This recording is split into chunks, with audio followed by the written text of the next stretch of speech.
It's affordable racing. Well, maybe not for me. It's affordable racing in the grand scheme of motorsport, shall we say. And so you have a lot of drivers who maybe not would be able to race in GT3, but at least they're here in GT4. As we look at Finlay Hutchinson, British driver, of course, in the McLaren 570S GT4 car, going from P3 on the grid. That 154.934 shares the car, of course, and brilliant qualifying there. And then we look at that glorious-looking car. I mean, that... And... Villarino, the Porsche Cayman CS MR GT4 car. Just look at that. I mean, just looking at the dashboard and all the controls, it just kind of makes you want to take the microphone off, I'm afraid, and sit in that car. I don't think I would prefer anything like as good as Ander. No, and I think that's the important thing as well. Yes, they are racing variations of road cars, but they're not simple machines. You can't just jump in and do it. As Matt Nicol-Jones lines up in P5, these are still thoroughbred racing cars. The Aston Martin Vantage GT4 car in that really matte black finish. I mean, it just looks menacing, doesn't it? Some great shots there from our camera team, it has to be said. And then we go alongside for the number 60 car of, it's good to see Phil Glue in the Maserati Gran Turismo MC GT4 here. The Phil Glue then racing and goes from P6 on the grid. So the grid gradually forming, and then the eclectic mix of cars continues then as we go to the number 34 machine. These amazing KTM crossbows, Willem Meyer in P7 with a 156.816. As I say, it's just a fantastic mix of cars, isn't it? Absolutely, and it's a chance to see some wonderful teams getting to run out in GT4, as well as Alain Ferté racing. He'll be taking off in the Porsche Cayman CS MR GT4. Final words between teams going on there, as you can see at the head of this 50-minute race, with the mandatory pit stop, of course, around this 4.3-kilometer Zandvoort circuit.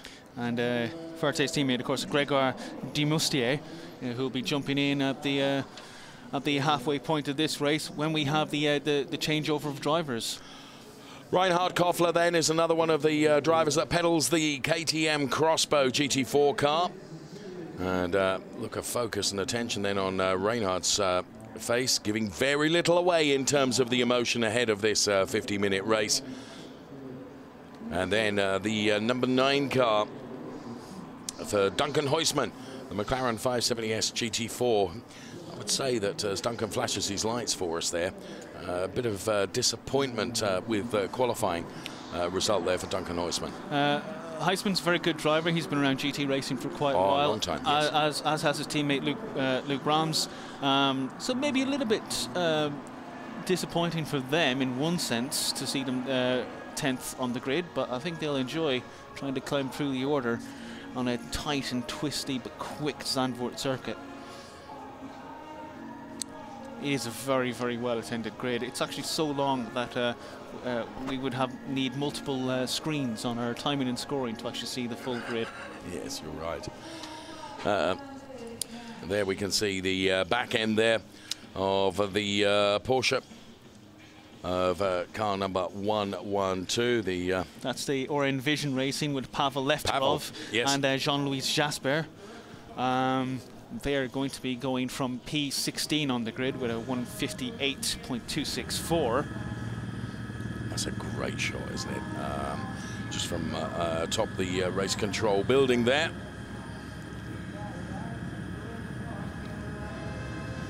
You can't help but be envious, can't you? Envious is not the word. Really isn't the word. Another one of the KTMs then, as the Arkim Myrtle car with a 157.085, giving P11 the car shared with Eduard Anton. They're P4 in the AM Championship. Well, Eduard Anton is P4 in the AM GT4 AM Championship, and looking to maybe get some big points today, but it's a long point behind the AM leader, Giuseppe Gessi, who is 118, and quite, you know, Romy Del Antonia is second in the championship with 90 points, so Gessi has quite a bit of an advantage. And for those who are probably not too familiar with sports car racing, it's not going to be a standing grid. So the field will go around for their for the warm-up laps, and it will be a rolling start. So when they come around the final corner, the final corners, they will line up side by side, and they will get the green flag and actually go straight into the race. So rolling start then. Chris Motorsport then, familiar name in GT4 racing and certainly in the GT4 European Series Northern Cup. We're live from Zandvoort with race number 1 about to get underway. And one that is not able to get away is that 112 car of Pavel Lefterov. And that car not managing to get away at all. Now, if the car can be got going, as indeed it is. Touch and go, he got going just as the last car was about to pass him, so... Now, under rules of racing, that means that it has to go to the back of the grid now, doesn't it? For the most part, yeah, actually, but it's interesting because we did come across there was a regulation in Formula 1 where Danny Kiat at Montreal earlier this year had a similar problem where he stalled on the grid and went to the back, but they allowed him to retake his position as long as he got to his position before the safety car. So I don't know if that applies in GT4 as well. I'd assume if he's gone to the back, it's too bad. So you see the starting grid for this 50-minute race. We have a note on the timing and scoring. It's that is an investigation for the number 65 car. Now that's the car of that's P18 on the grid, isn't it? Yeah, and working on the car while on the grid, there is a 15-second warning before the cars get off on their formation lap, and the mechanics need to be cleared from the grid by the time that comes up. Okay. And if they're not on the grid, it's generally a drive-through penalty. Well, Alain Grand and Didier Moreau then, their Ginetta G55 GT4 car then being worked on, presumably outside of that window. Well, cars making their way through the chicane now. It's a very, very big grid of cars, and we're expecting some fantastic racing to come from the GT4 European Series, the Northern Cup, and the 4.3 kilometer circuit then that wends its way. And we've got a problem there for the number 26 car. It's second place. It's Sohail Ayari's car is stopped coming to Hanshurst chicane. Now, this could mean that we have another rolling lap, potentially, couldn't it? Unless that car can be got going again. Or unless they can actually get it into they've actually stopped by a gap in the barrier there, right where the Deutsche Post signs finish. So if they can actually get that car rolled back in. Just going back to the other car that we saw on the grid, that's got to stay at the back now, so I was correct with that. Yeah, the Aura Invasion must, in that case, he's been passed by the last car on the grid, therefore he has to stay where he is. And that was touch and go because he did get going just as the last car was coming by. As we get the cars 2 by 2 now coming onto the start-finish straight. Lights will turn green in a few moments and the race will go. So then as they head towards the lighting gantry then, It's a yellow flag. The start has been aborted. Now, I think this might also be to do with the fact that because the car that was initially on the other car in front row of the grid, the 26 CMR machine, that is because that's actually pulled off. Yeah. The only car at the front would theoretically have been the pole-sitting car, which is the Ecris Motorsport BMW with Ricardo van der Ende at the moment. So it looked as though the grid seemed to deform slightly as they were going. Where another car should have been on the. So the rule is you have to leave that gap, don't you? Yes, yeah, it should be a clear gap. And we just got a notice on the time it's scoring that the circuit is clear. So the 26 car has actually been cleared from the track. They would have taken that in between the gap just behind the marsh, and that's incredibly disappointing to actually not even get to the start of the race. I did mention, didn't I, when we saw that car pull up, that I wondered whether that would cause an extra formation lap, and confirmation on the timing screen, that's exactly what we're going to have. So, of course, Van der Ende now. In fact, the race, in a sense, has actually started. Even though it's down as an extra formation lap, the race has started. So we are actually running the race. But it just means that the actual green flag running, proper race running, will start in lap 2 as such. Because that now means that Hutchinson, who was P3, qualified P3, is starting P2 in the equipped Versure car. That's the McLaren GT4 570.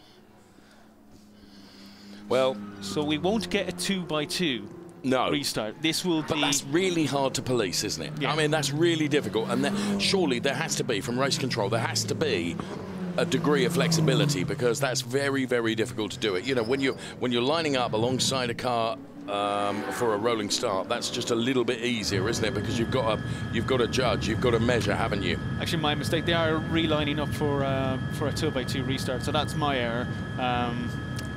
So we are going to get a 2x2, but you can see the leading car, because the car that originally qualified second is out of the race before it even starts.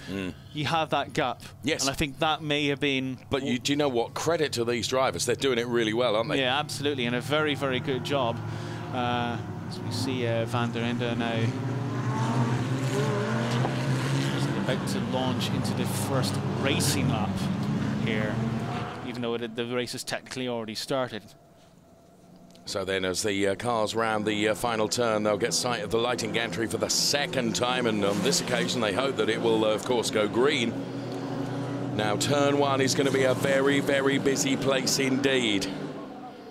So here they come. We go green. Let's go racing. And a brilliant start from the Maserati, also from one of the KTM crossbows as well, as they go very nearly 4 abreast, heading towards turn number 1. They are 4 abreast. I said it was going to be busy going into turn 1. And look at this, coming through the back. There's a big, big lock-up as well. But miraculously, every car, and all credit to their driving, all get through turn 1 unscathed. Absolutely scrubbed off just enough speed there before coming into turn 1, and has prevented an incident. That was initially a bit of a sluggish getaway from Van der Ende, but he just held off the 222 TFT Racing Porsche Cayman from taking the lead.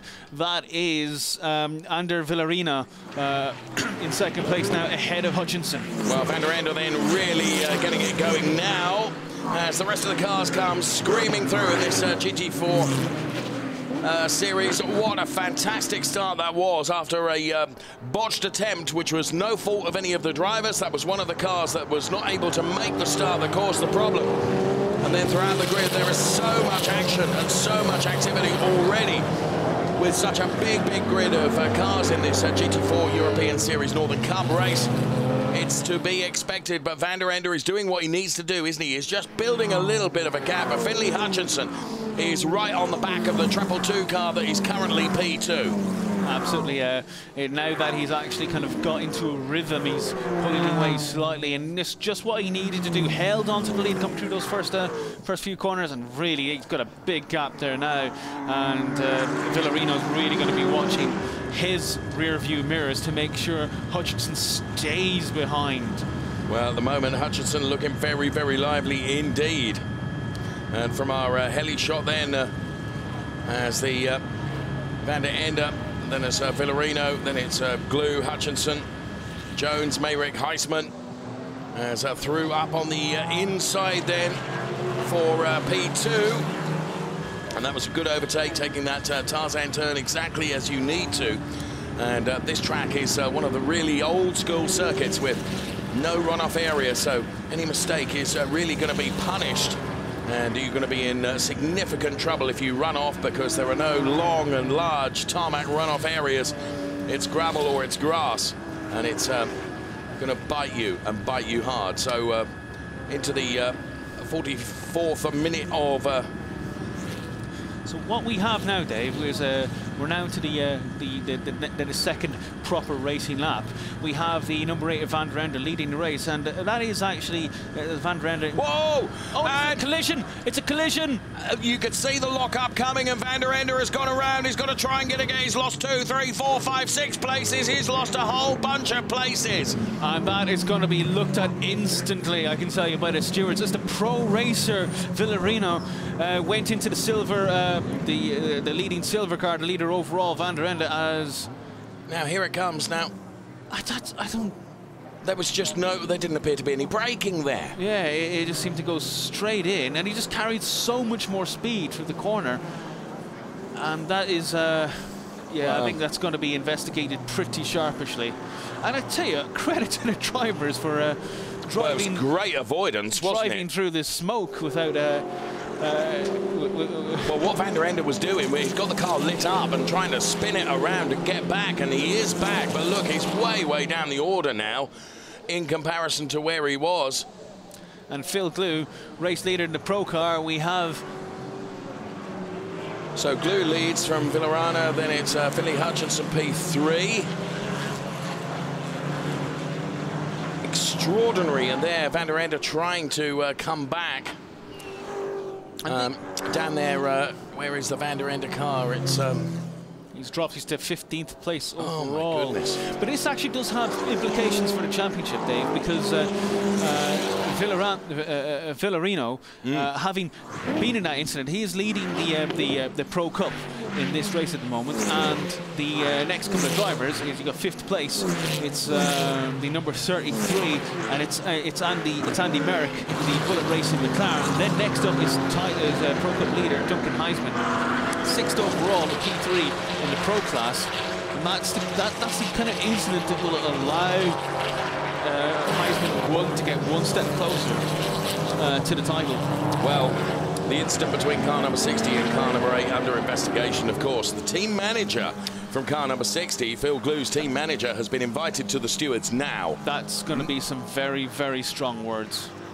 Very strong words. Surely, surely, surely. Drive-through penalty for car number 222.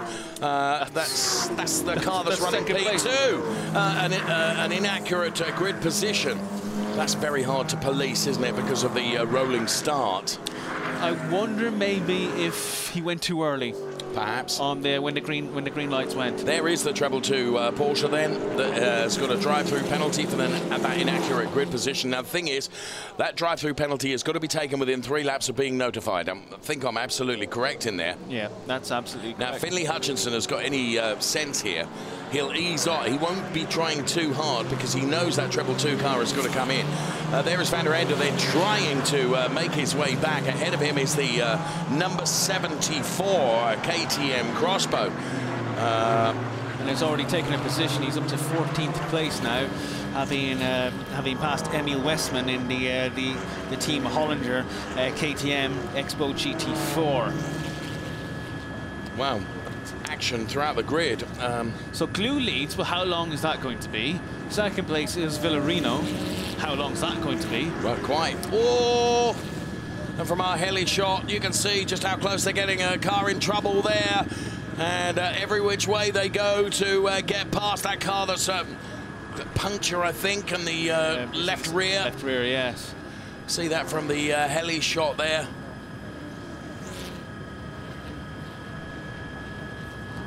So some fantastic images we were able to bring you of this GT4 European Series Northern Cup Race 1, and 40 minutes of the race remaining, and still plenty of action whichever way you look at the moment. So Phil Glue, then, you mentioned, who is currently leading, got a 2-second margin over the Treble 2 car. And then, of course, but then Hutchinson is currently, Finley Hutchinson currently 3rd place, just ahead of the Academy Motorsport, Matt and Nickel Jones in the Aston Martin Vantage GT3, both in the silver. How long is Glue going to stay in that position? Because surely that is, well, I would have thought that will be looked at and there will be an almost immediate penalty, Lee. I think that's what we'll see. There's a huge outbreaking there. Wow. And it's another spin in turn 1. That is the 94, the Racecom car of Akim Mortal. Yeah, shared with Edouard Anton, of course, that car. And here we can see in replay. I think what's that? That's the Equus Motorsport BMW, of course, Van der Ende trying to come back. And there was a touch there, wasn't there? Quite lucky, actually, because he's kind of half spun, but it's but it also come back round to him. But still, Van der Ende might even get a penalty for that. Yeah, he might. But you can imagine and understand his utter frustration, who, you know, race leading and then having to try and make up this time and make his way back up the order again. So Finley Hutchinson then is not taking my advice and is pushing just as hard in that number 10 car to try and wrestle away that P2 position. Bear in mind, the car that is running in P2 at the moment, which is the Treble 2 car of Ander Villarino, has got to come in for a drive-through penalty. Now, surely Finley Hutchinson will have been made aware of that also? Possibly.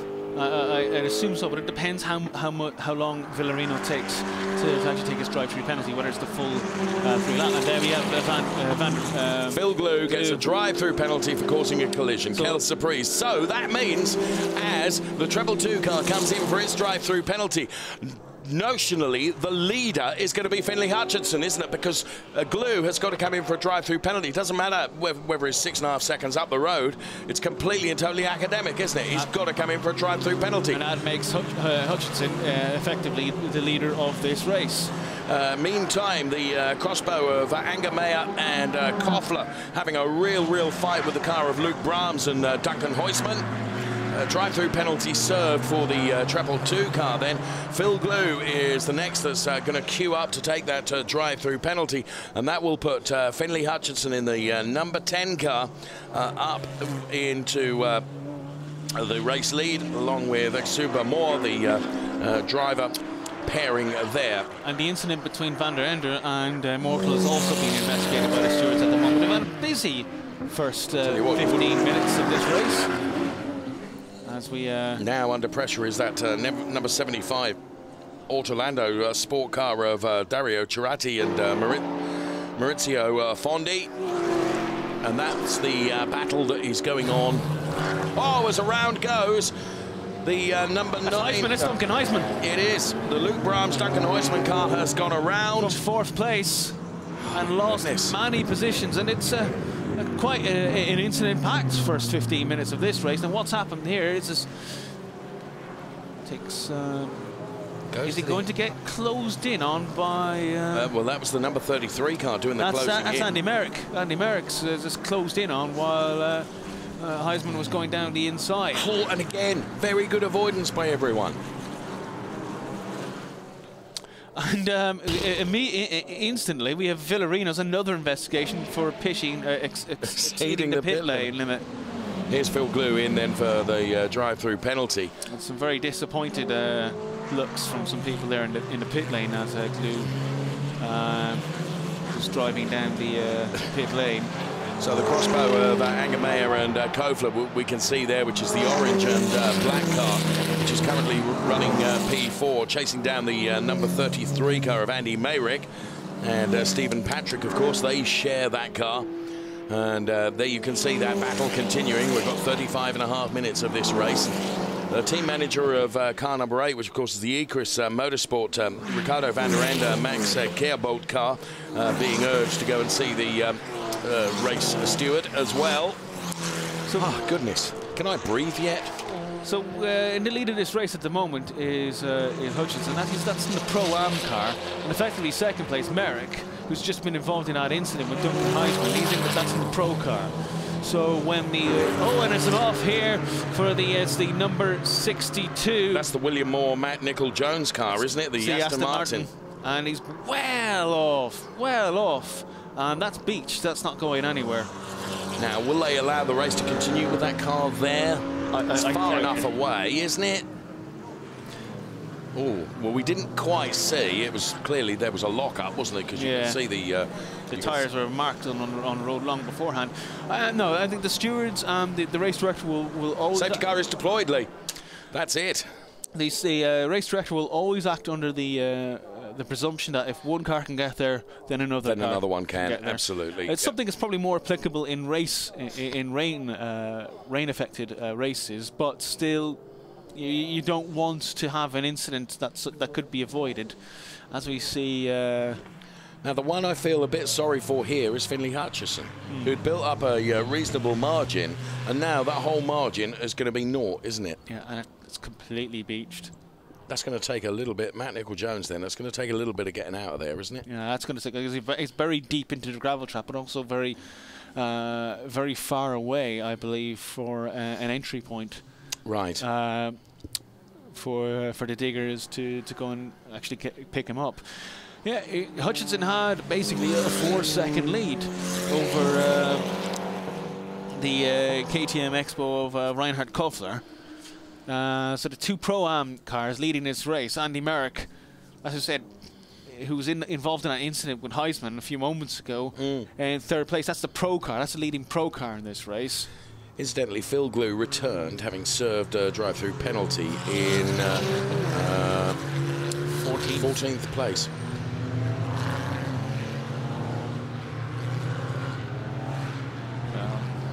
That's actually what I mean. Actually, the digger has actually got to come from the very far side of the circuit to actually pick that car out. So this is lengthy, almost, but because if you could actually see where on that track on the screen there, we have the large gravel trap, and unfortunately it's gone away, and the gravel trap actually goes upwards because it's on a huge mound of land, and just behind that is another grass mound. Right. You can't actually get the diggers in there. You actually have to place them on the far side. I see. On the entry into that corner, and if someone goes off on the far side, you have no choice but to wait, because the digger has to go all the way across the gravel trap to pick up the car and then bring it back again.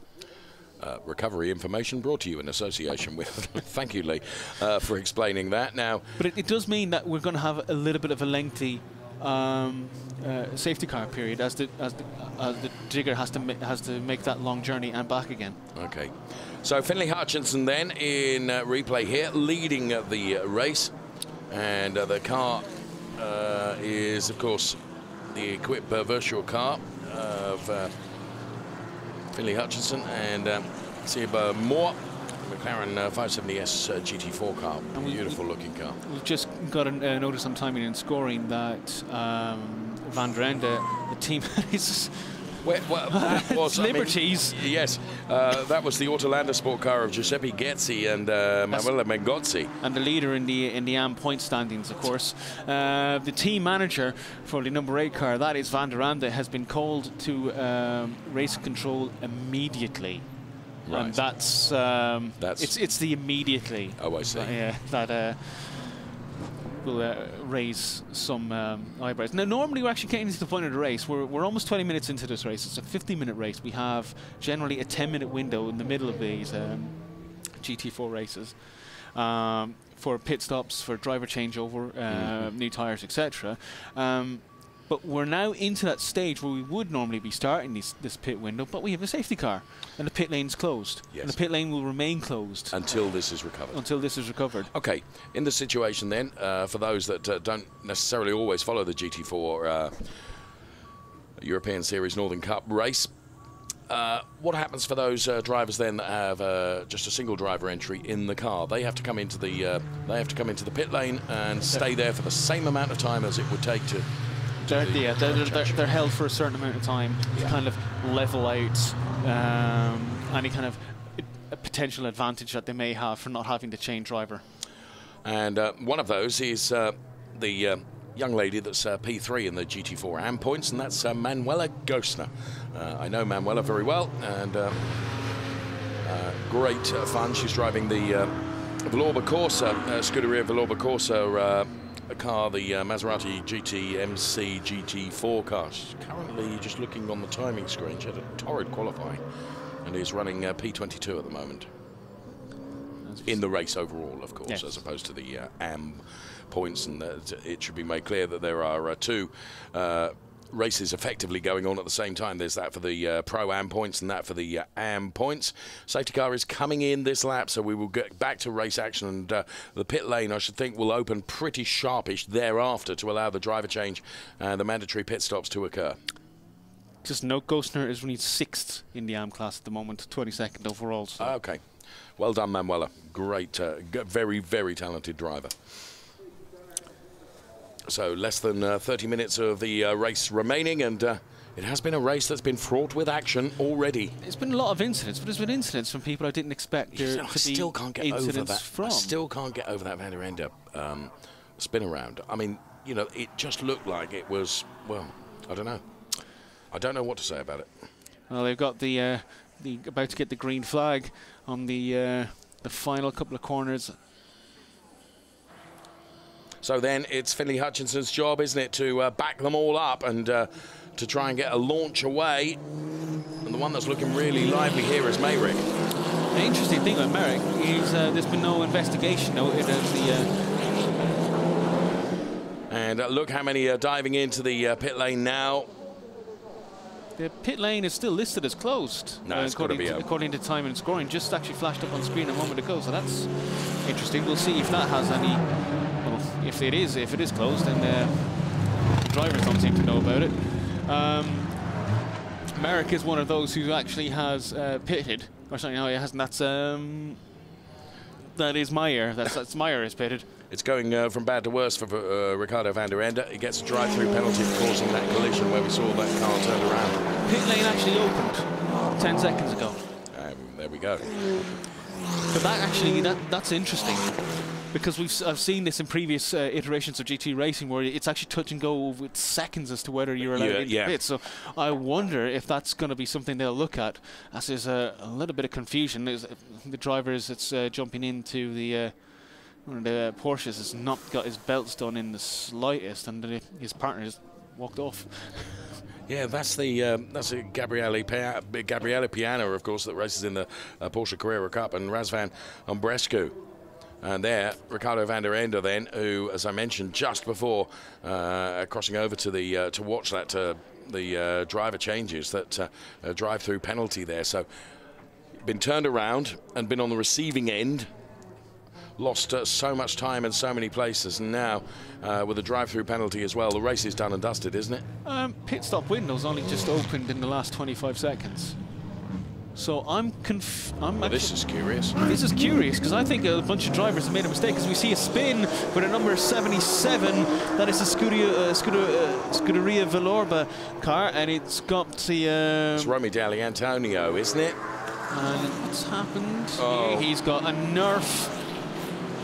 That is that was Mengozzi, who's just jumped into the 76 car in place of Giuseppe Getzi. I think that's going to be... And he's actually gone off himself onto the grass. Has he hit the barrier? No, he hasn't. He's recovered it, but that was a silly error. Oh, dear. There's a point where you probably should say that this overtaking manoeuvre is not going to come, and that's it. So that's just something we need to, we'll keep an eye on as the race goes under.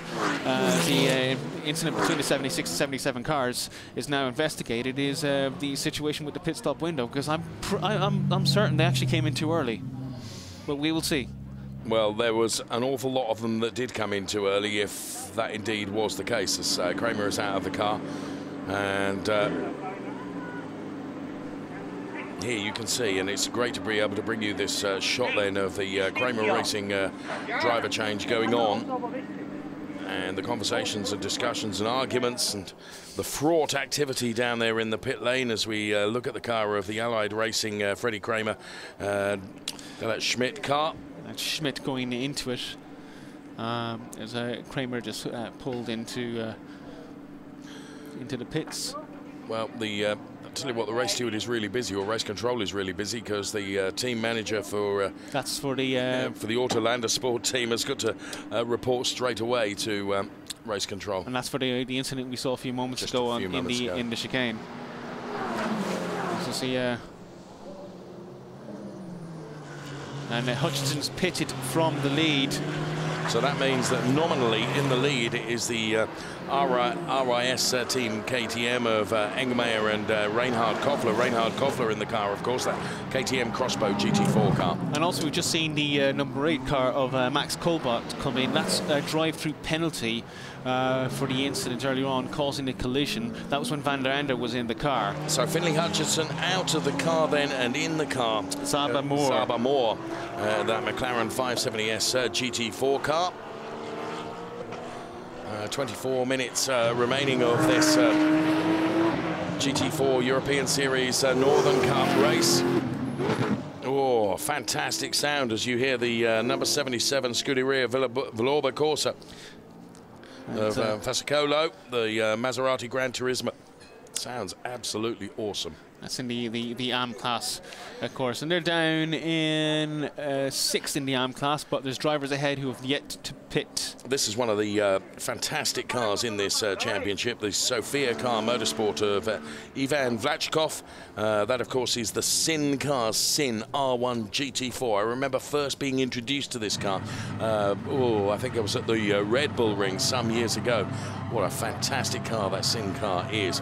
The number 11 car is in as well. That the Sofia car motorsport.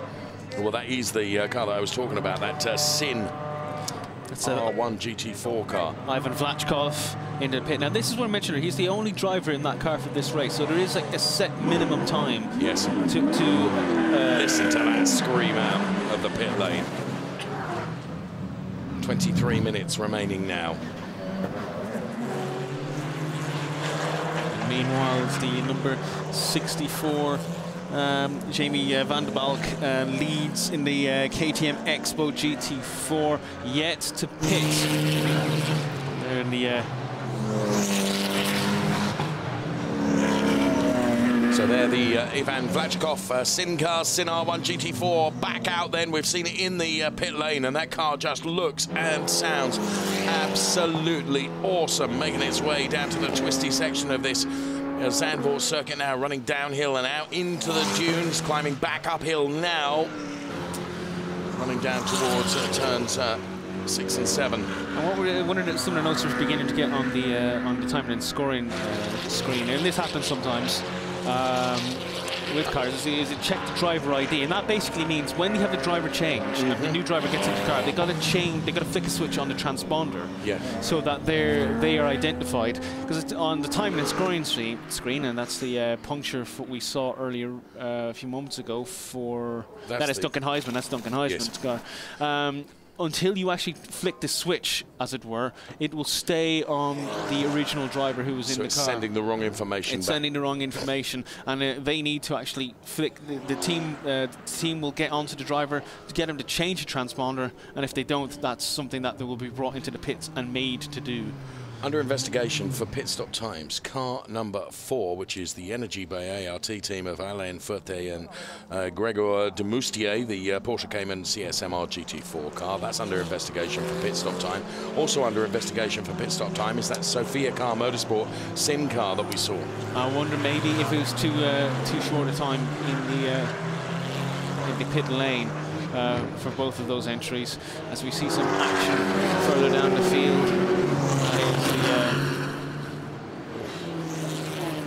Oh, that's ridiculous! That is just ridiculous move in the pit lane. We've seen unsafe releases, haven't we? But it's such a small pit lane. You don't do things like that. That's an unfortunate incident, and really something that should have been guarded against by the drivers and the pit crew. There's a gaggle coming through the back end of the circuit.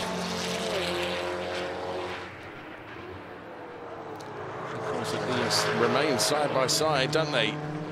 The number 74 car, the RYS Team True Racing of Laura Krahammer and Cedric Freiberghaus, the KTM Crossbow GT4 car, being chased down by the 111R Envision STS of Gabriela Piana and Razvan Umberescu.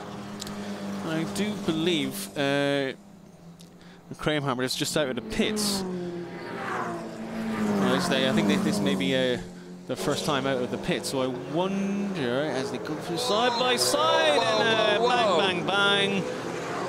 Well, the 111 car of Gabriela Piana then winning that little quite physical battle. Here we can see it again. Now, Gabriele up on the inside here, and I wouldn't want to call that 6 and 1, half a dozen of the other, isn't it?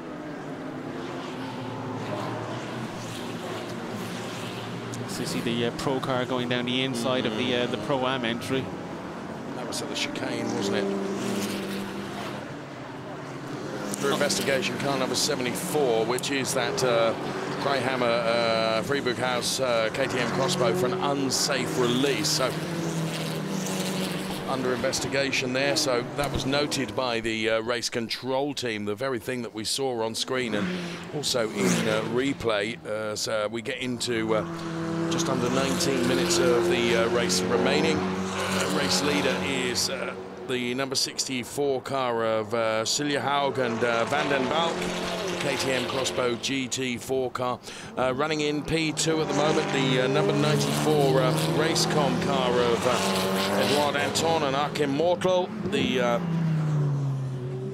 number 94 car, and then P3 is the equipped virtual car of Finley Hutchinson, and it's now Saba Moore in that McLaren 570S GT4 car. And P2 on the timing and scoring screen is the Racecom car. That's going to drop down the order, but for a brief moment, an AM car P2 in this race and all that. But now as the timing and scoring screen kind of updates itself. We've got a drive-through penalty, haven't we, for Mengozzi Getzi car? The yes. Getzi Porsche 911. For causing that incident a few moments ago. Now, the pit lane window, I think everyone must have done their stops by now. As we see the team manager for the 9th place 111 Oren Vision Porsche Cayman car. That's the that was the Gabriele Piana incident we saw just a moment ago, isn't it? Yeah, team manager has been requested to the stewards immediately. There's a queue of them outside the steward's office, isn't there? I think it's quite funny that they have requested and immediately. I don't think the two of those words necessarily go together. Under investigation for pit stop time also is Achim Mortel and Edouard Anton in the number 94 car. 13th overall at the moment, so... we could have a person assigned just to the timing screen for the messages for penalties, couldn't we? Or people being invited to exclusive meetings with the race control team as we could, our eyes on the race. Right, where are we now? Presumably with everything done and dusted in terms of the pit stops, it is Saba Moore then that will lead in the McLaren 570 GTS, as you can see. P2 is the number 14 KTM car of now driven by Eike Angermeyer, the KTM Crossbow GT4, and then running in P3 is the 64 car of Silja Haug, that KTM Crossbow GT4. So we've got KTM's P2 and P3. And interestingly enough, it's P1, 2, 3 and 4 are all Pro-Am class cars. Okay. And in fourth place is the number 60, it's the Ebor GT car with Charlie Fagg in the Maserati GT4. Right now, can I draw your attention to Leah Gorman, motorsport journalist alongside me, who will give me the latest raft of penalties, please. Lord. This is not fair. It's a stop-and-go penalty. Now, these are drivers who probably spent too little time in the pit. So it's car number 4. That is the Energy by ART. It's the Demustia car, isn't it? Yes, it's the Demustia and Alain Ferte car. They're currently 6th overall. Then it's the car number 11 of... that is the Sofia car Motorsport. That's a Blancpain car. That's the Sin car, isn't it? And also the 94 car, which is the Racecom car with Achim Mortel and Edouard Anton. That's the KTM Expo. that is currently running P13. Well, the car that's running P1 at the moment is the number 10 car, which is being driven by Saba Moore. Under some pressure now, it has to be said. And so too is the P3 KTM Crossbow, then under pressure from the number 60 car being driven by Charlie Fagg. There's Bernhard Laber, the Porsche Cayman CSMR GT4.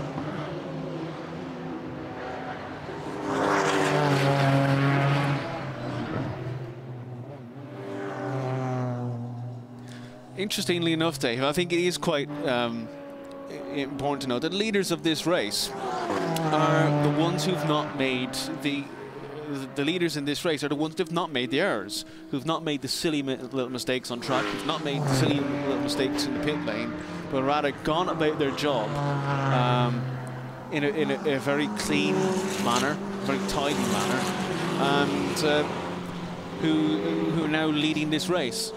But what amazes me is the P4 car, which is the number 60 car. Now, bear in mind, that's had a drive-through penalty. It has actually. That's the number making it go for P3 overall, actually over Silly Haug. And this is actually where we get to the Pro-Am categories. The professional drivers, yes. GT racing, as Silly Haug goes well onto the gravel, he could well lose P3 if he keeps making mistakes like that. And again, he's gone off again. He's about to lose third place if he's not careful. And round the outside. Can he get around in the Maserati? He's gone down. Yeah, I think he has it. P3. And this is actually the point I was about to get to. Is the professional drivers in this level of racing are actually near enough the same. Very good professional drivers who will do the lap times, who will not make the mistakes and all that kind of stuff. It's the amateur drivers is sometimes where these championships and these cups are decided. As we saw Silly Haug going off not once but twice in the first couple of corners of that lap. It's the amateur drivers, that's where the real differentiation between the pilots actually really is. Because the professional drivers will just perform and perform and perform and perform, whereas the amateur drivers, they may get pace over one lap, but they may not be able to do it for 20 laps. So it's that consistency of ability, isn't it, that marks out perhaps a professional from an AM driver. Yes, and I completely understand that. And an amateur driver can maybe nail an amazing lap once, yeah, and maybe not see it again until lap 25 or something like that. So, and that's sometimes where the difference in between these Pro-Am categories.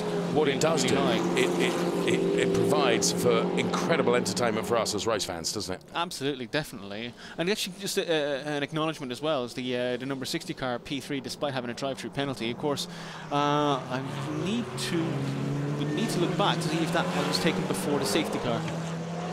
Yeah. Fair point. Meantime, up the inside, the number 34 car there. That was a great move, wasn't it, by the car that's Lennart Marionek and Wilhelm Meyer. Up the inside of the Porsche, job done, and the number 22 car that's shared by Jan Kasperlik and Jörg Wiebahn, relegated one place. And as we come into the final 10 minutes, the final 11 minutes of this race, and we still have a big battle for the lead out front, as there's Moore still leading from the number 14 of Engelmeyer. In the meantime, the fight at the front continues. Oh, and that is side by side they are. This is P1. This is the battle for P1, isn't it? And third place is the number 60 car. That is the Ebor GT car that took Silly Haug only a few moments ago, ready to pounce should these two clatter into each other again. Every possibility of that, the way that we've seen things going at the moment. But at the moment, the number 10 car then of Saba Moore has shown a clean pair of heels to the number 14 car, which is running in P2 of Angmeyer. But Angmeyer looking very, very lively indeed. And here we go. There could be another attempt going into turn number 1 here. And, of course, there is the number 3 car just waiting to pounce, as you said. I think Charlie Fagg is going to try and go for P3 this time, and he doesn't make it. No. And that is Engelmeyer just holds him off, breaks a little bit later into the corner, but he looks faster. He just looks quicker at this stage in the race, and I think it's probably only a matter of time before the Maserati jumps into second place. Can I bring you another parish announcement? The car that's P7 at the moment, Gabriella Piana, has got a drive-through penalty for causing a collision. We saw that just a few moments ago, didn't we? So that will elevate the number 24 car, which is driven by Samuel Schladecker, up into P7. Under 10 minutes remaining in this incredible drama-filled GT4 European Series Northern Cup race. You still have such a close battle for first, second, third, fourth on your screen there. Silly Howe seems to have actually regained himself somewhat ever since losing third place, and he's now only 2 seconds behind the lead as a mistake. Well, I just think Engelmeyer is just looking. Look, there was a touch. And he's through, and Fagg's going to go take second place as well. Can he make it through? As does Moore lose the lead? Oh my goodness! He does. You see the shot? He hits. There's a hit. And again, the two of them, they're both off. The big recipient is going to be P3 here. And Silly Howe grew into P2. Oh, that was and it goes side by side, door to door as well, and instantly Engelmeyer's out of the race. Goodness me! Just when we thought it couldn't get any more exciting. A damage there for the number 10 car. There's panels. It is this, or is it actually just the door? Is it the door or is it the sticker? Oh, it might just be the sticker, to be fair. But anyway, whatever it is, the black and white flag is going to be shown to that car, but it's slowing, isn't it? Yeah, he's very, very, very slow and about to lose third place there. Oh, goodness me. Well, it's like a panel, isn't it? Yes, it is the panel, I think. Well, I'd like to see that in replay because... Oh, well, thank you, team. I mean, there was a real... Here they go, look, and this is where the first coming together comes, isn't it? Yeah, this is they banged doors earlier on, and that's the moment. That is where you can see the suspension is actually damaged on an Engelmeyer car, and it's actually the wheel is turned in completely. They did bang doors earlier on in the straight, and we're going to see it's now bang. That's a race ender for both of them, and it's allowed Charlie Fagg easily into the lead of this race. Goodness me.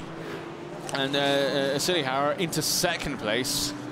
And we said it a few moments ago, it's like 1, 2, 3, and 4 right in the window. You only need someone to make a boo-boo, as it were, ahead of you, and all of a sudden you gain a couple of positions. A boo-boo. It's a mistake, isn't it? The heck is a boo-boo? Right. Well, I'll tell you what. From the start of the race until the end, the action doesn't stop coming thick and fast in this GT4 European Series Northern Cup racing. And there we can see the retirement of the number 10 car. And actually a black and white flag for the number 10 car as well, forcing another driver to leave the circuit. Well, I just... Not happy faces down there at all. So now, Silly Howe and Lennart Marionek, P2, P3. Yellow flag in turn 8 and 9, and what P2 is looking a little bit vulnerable here. I think Lennart Marionek is fancying this P2 step on the podium potentially. And in fourth place overall is the number 22 Allied Racing. Safety car is out, Lee. Forgive me. Oh, and it's an incident. Another one. The safety car has been deployed. Now, it's a clash between the Street Art 007 Aston, and it's the number 33. Patrick and Mayrick car, isn't it? That is...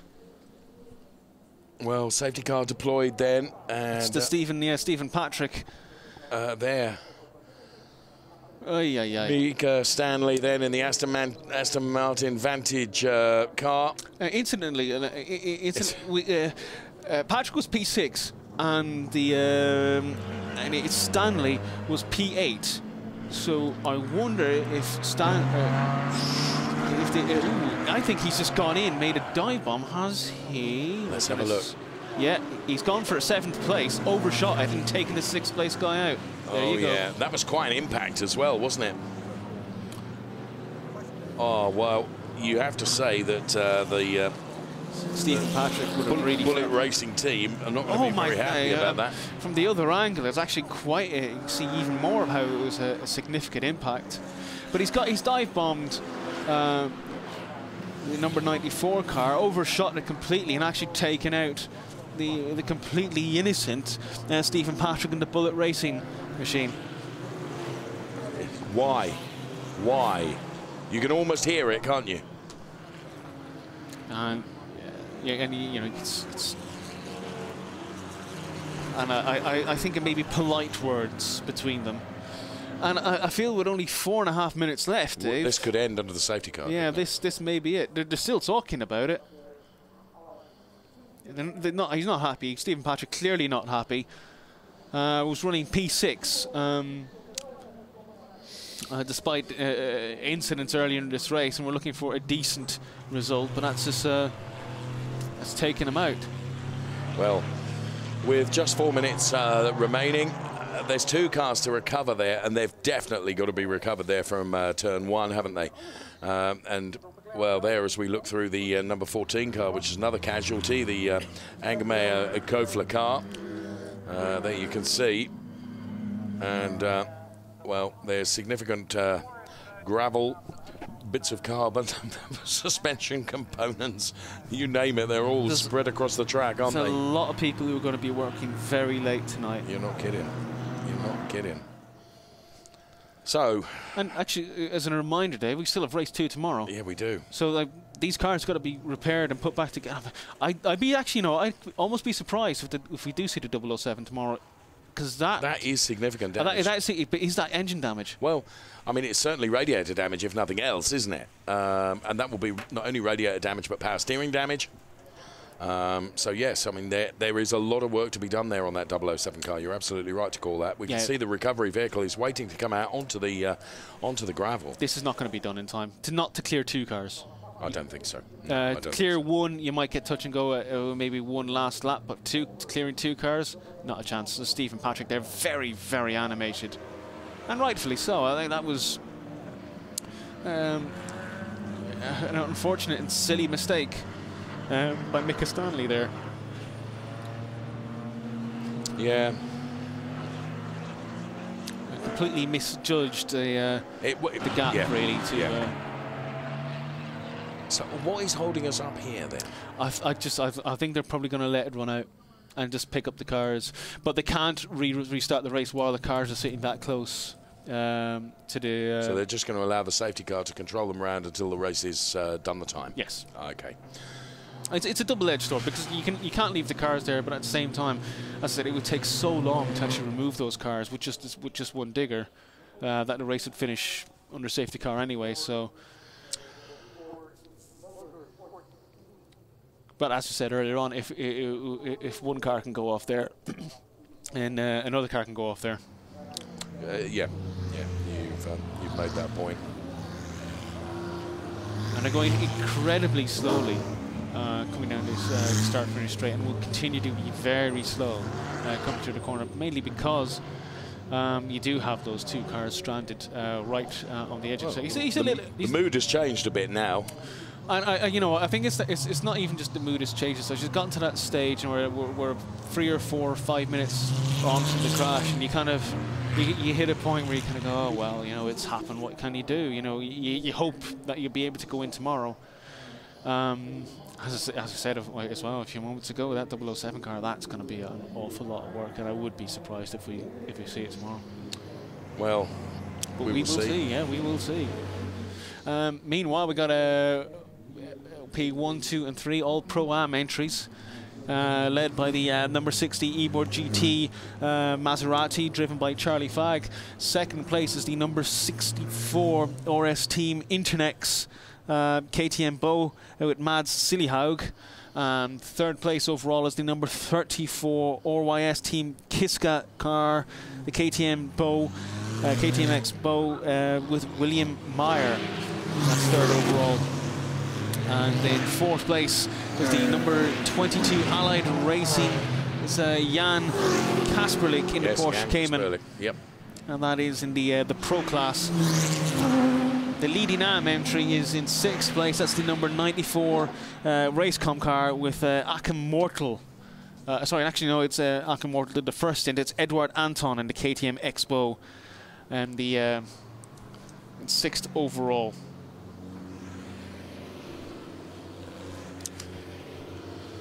And I cannot even consider doing the point standings in my head this time. No. It's been a long day. Well, red flag now. That's it. So the race is done. There is the red flag being shown. I'm surprised they didn't just let him go around and take the checkered flag, to be honest. It was last lap anyway. Well, yes. Yeah, fair point.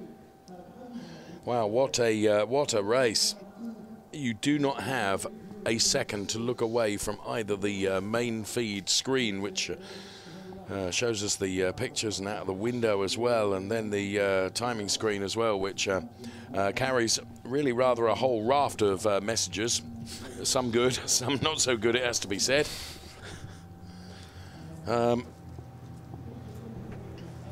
It has been a race full of incident.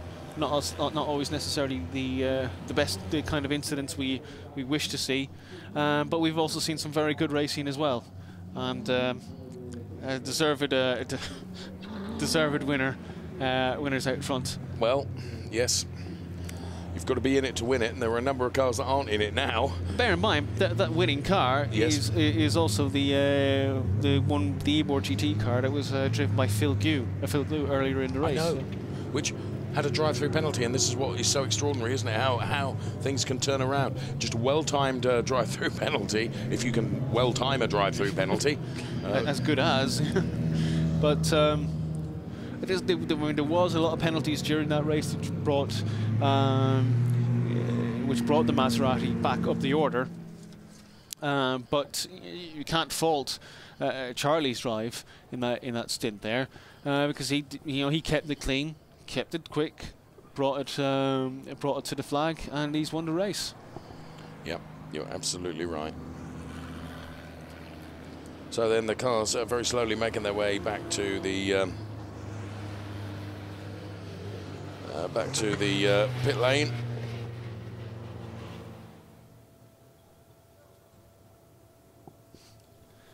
And you see in the background there the damaged number 14. They're encouraging. I was just going to say, I think the safety car's about to run out of fuel. It's not the case. They're trying to get the drivers to come past, I think. I wonder if they're just going to... Oh, you know what? I think they're going straight into their the paddock. Yeah, because the entry there. Yes. Because their paddock is actually situated on the outside of the circuit, isn't it? Yeah. So they're going to let the leaders of each individual class through to take the podium. Yeah. And while the rest of the field will just drive through to the far side of the circuit. And it is the last race here today, so they do have the time to actually to do this. So there the Maserati then. Into the pit lane. You see the silver stickers on the back. Is it showing that it is a Pro-Am class car? So you got one professional driver, one amateur driver. Yep.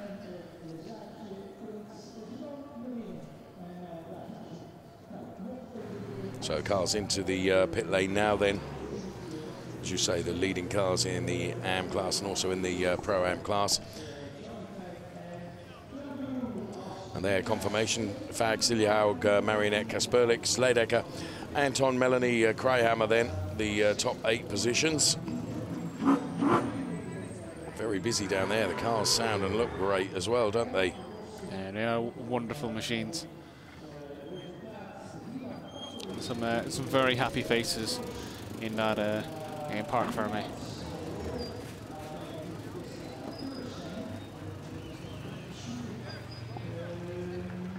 Well, that's an interesting pose. Pretty happy about that, Jan Kasperlik.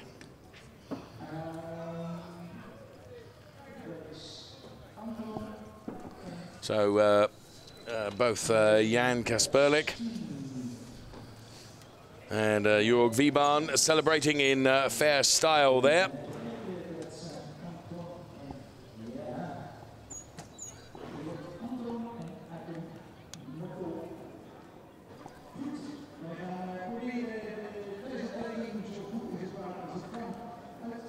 The drivers will be ushered off up to the podium post-haste.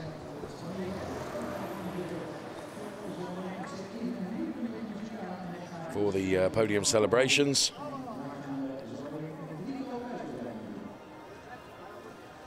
Making the way up the steps now.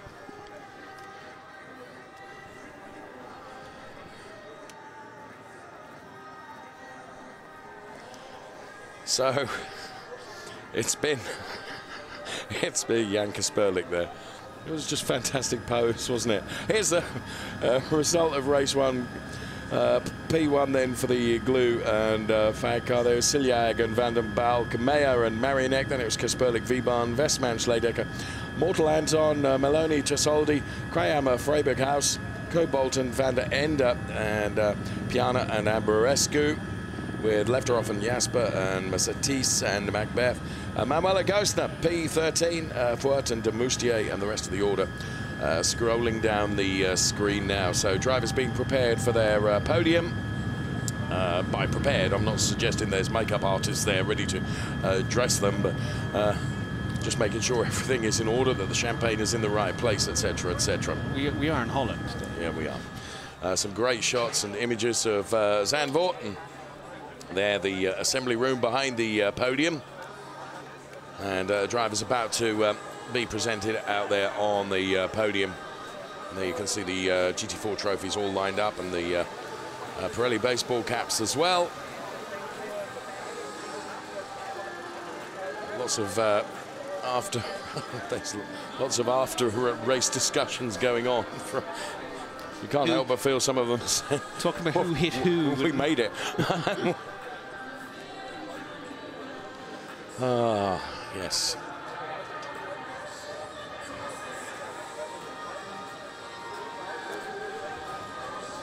So the GT4 European Series Northern Cup. I urge you to do a Google search on GT4 European Series, and gives you all the information about it. Lennart Marionek then in the KTM Crossbow GT4 took P3 in the number 34 car. P2 in the end went to Mad Siljehaug in another KTM Crossbow GT4. But the winner was not a KTM Crossbow. No, a Maserati Gran Turismo MC GT4, the car driven by Phil Glue, Charlie Fag then, that takes the win. And we'll see those drivers up on the podium momentarily.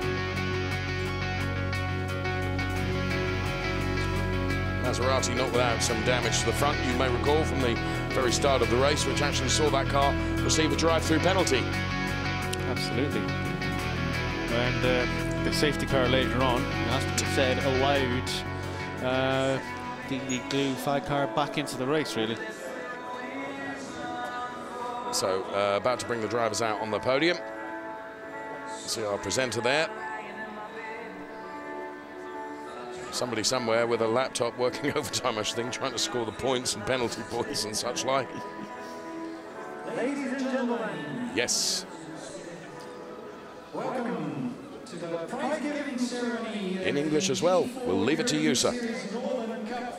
We have 3 classes, and the winners are from the silver class championship. And we call on the stage 3rd place drivers. That's Team Kiska from Germany, Willemeier and Lennart Marionek.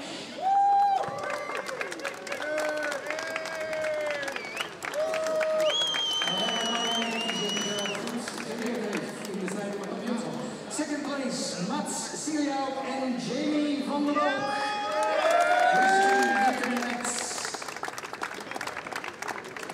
And the winners in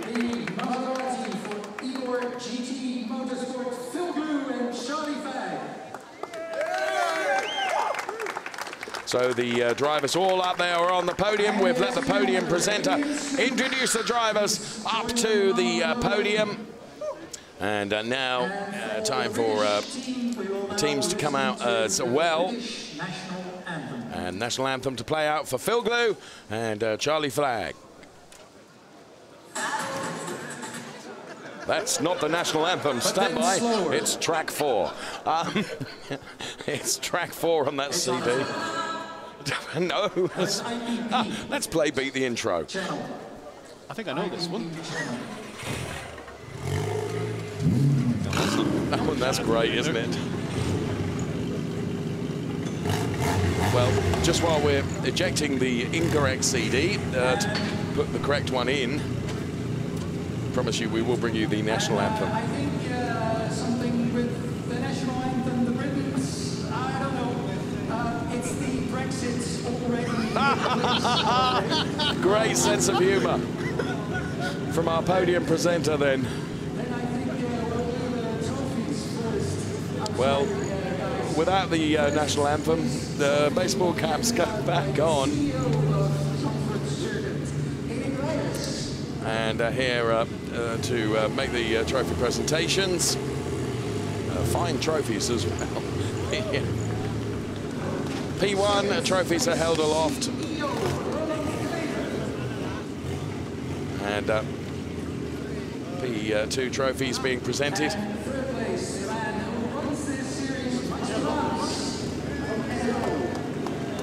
Max Brahms then making the trophy presentations for P3.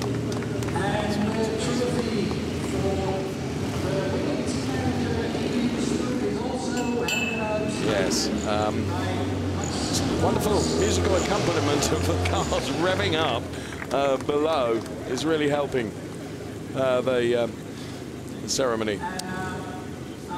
Just remind me so much. We had, a few years ago we had a Macau where Antonio Felix da Costa won, and it didn't have the Portuguese national anthem. Well, it reminds me of I think it might have been a World Series by Renault race some years ago, where the national anthem, and this is how many years ago it was played out on tape, but the tape was wowing through, speeding up and slowing down at the same time. It's terrible. Better to have none than to do it wrong, I think. So there we are. The Henkel Trocken is sprayed, and there, one very happy young lady with the trophy. That's mine. Ta-da. She got down there pretty sharp. Yeah, jolly well did. So the focus of all the media and the photographs. Wonderful stuff. That's it. Have a good slug of that. Sorry for the slight chaos.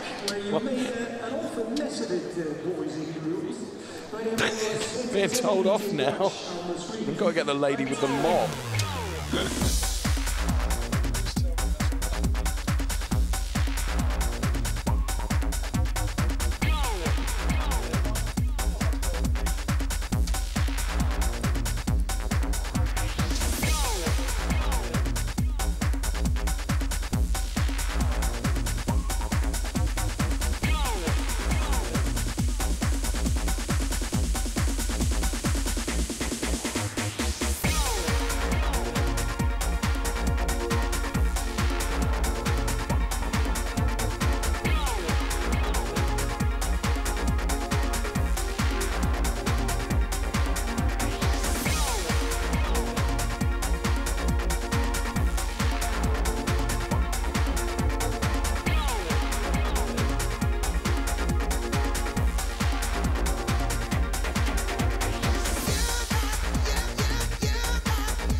CL not very new anymore, but a lot later.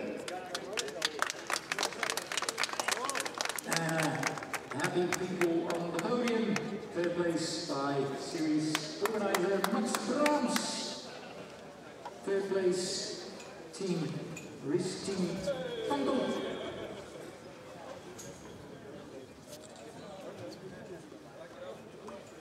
And then it's time also for you, Max, to quickly.